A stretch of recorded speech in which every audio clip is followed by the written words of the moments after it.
देने के लिए योग्य रहते हैं हर सब्जेक्ट में। आईएएस आईपीएस निकलते हैं बिहार से इतने, लेकिन शिक्षा मंत्री को अपने ही राज्य के युवाओं पर भरोसा नहीं है। जब शिक्षा मंत्री ही अपने राज्य के युवाओं को फिजिक्स, गणित, केमिस्ट्री, अंग्रेजी में कमजोर, अयोग्य माने, तो क्यों न यह माना जाए कि शिक्षा मंत्री अपनी सरकार को कटघरे में खड़ा कर रहे हैं? क्यों न यह माना जाए कि शिक्षा मंत्री बिहार में शिक्षा की चौपट व्यवस्था को अनजाने में स्वीकार कर रहे हैं?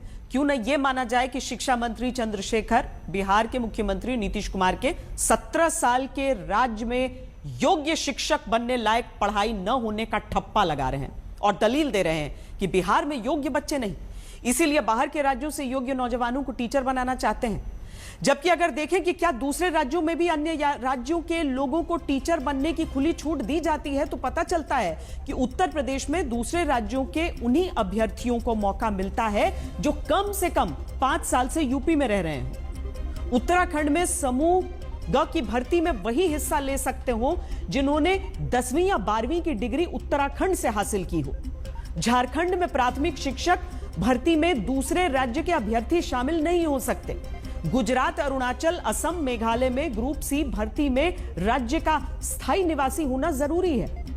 जिस बिहार में 10 लाख नौकरी देने का वादा तेजस्वी यादव ने किया है, वो विदेश में होने की वजह से कैबिनेट की बैठक में नहीं थे। तब सवाल उठ रहा है कि कहीं नीतीश कुमार ने अपनी देशव्यापी छवि चमकाने की रणनीति के तहत ही शिक्षक भर्ती में अन्य राज्यों के लोगों को आने की छूट तो नहीं दिलाई? और शिक्षा मंत्री इस नियम के बदलाव के बाद बिहार के युवाओं की योग्यता को कटघरे में डाल रहे हैं।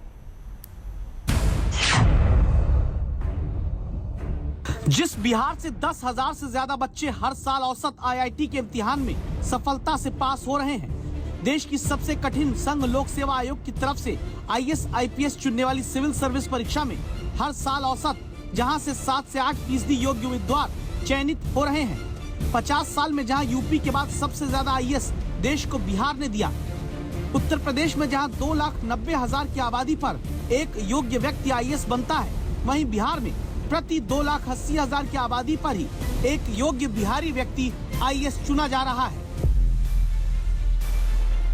फिर भी शिक्षा मंत्री ने बिहार के 5 विषय गिनाकर कह दिया कि नहीं मिल रहे उनके राज्य में योग्य शिक्षक बनाने लायक नौजवान।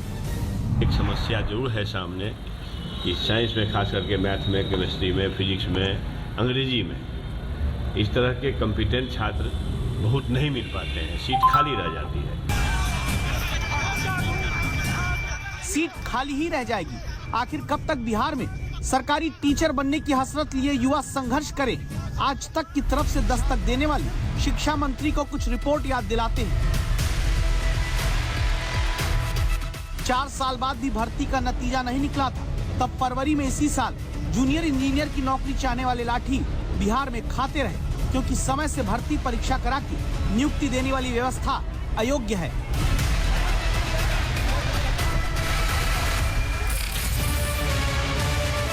युवाओं के बिहार में लाठी खाते हुए इन वीडियो को तो मुख्यमंत्री भी नहीं भूले होंगे, जब बिहार स्टाफ सिलेक्शन कमीशन की 8 साल बाद निकली भर्ती परीक्षा का पेपर व्हाट्सएप पर घूमता मिला और छात्रों ने भ्रष्ट परीक्षा की व्यवस्था पर सवाल उठाकर अपने हक की नौकरी मांगी।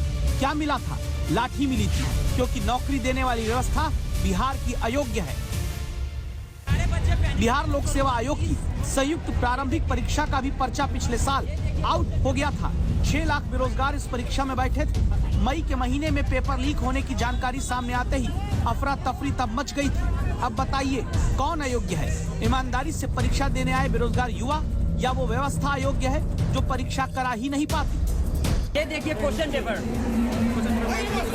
ये देखिए यहाँ के माननीय डीएम से अनुरोध करूंगा हम लोग कि इन कॉलेज पे कार्रवाई किया जाए और सारे गवर्नमेंट ऑफिशियल्स पे, जितने भी कंसर्न डिपार्टमेंट के, सब पे कार्रवाई किया जाए।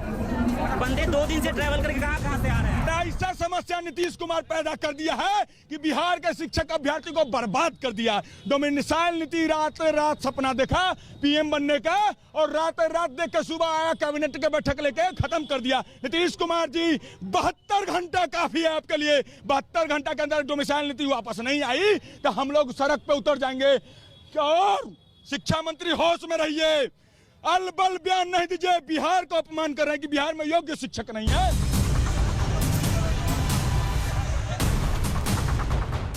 बिहार में नियत ही नहीं रही कभी वक्त से शिक्षकों की भर्ती कराने की। तभी तो नतीजा ये रहा, बिहार में 22% माध्यमिक स्कूलों में ही सभी कोर विषय यानी गणित, साइंस, लैंग्वेज और सोशल साइंस के शिक्षक हैं। माध्यमिक स्तर पर गणित के एक शिक्षक के भरोसे औसत 462 बच्चों को पढ़ना पड़ता है। साइंस के एक शिक्षक के भरोसे 437 बच्चे बिहार में पढ़ रहे हैं। लैंग्वेज सब्जेक्ट के एक शिक्षक के भरोसे 191 बच्चे बिहार में पढ़ रहे हैं और सोशल साइंस के एक शिक्षक औसतन 331 बच्चों को पढ़ाने की जिम्मेदारी उठा रहे हैं। एक टीचर के भरोसे जब सैकड़ों बच्चे होंगे तो अयोग्य कौन होगा? सरकार, शिक्षा मंत्री या फिर बच्चे? इतना दकियानुसी, इतना बचकाना बयान है। आएंगे तो नुकसान बिहार के छात्रों का बस यही होगा कि कंपटीशन और टफ हो जाएगा। जो बिहार ग्रेजुएट बेरोजगारों की लिस्ट में देश में टॉप 3 राज्यों में गिना जाता है, वहां फिर से क्या शिक्षक की नौकरी चाहने वाले सड़क पर संघर्ष करते रह जाएंगे और शिक्षा मंत्री दूसरों पर अयोग्यता की मुहर लगाकर अपनी व्यवस्था वाली कुनीतियों के दाग छिपा लेंगे? रोहित सिंह के साथ आदित्य वैभव, पटना आज तक। गरीब आदेश जारी किया जिसमें सभी कर्मचारियों और पदाधिकारियों को जीन्स और टी शर्ट पहनने पर रोक लगा दी गई है।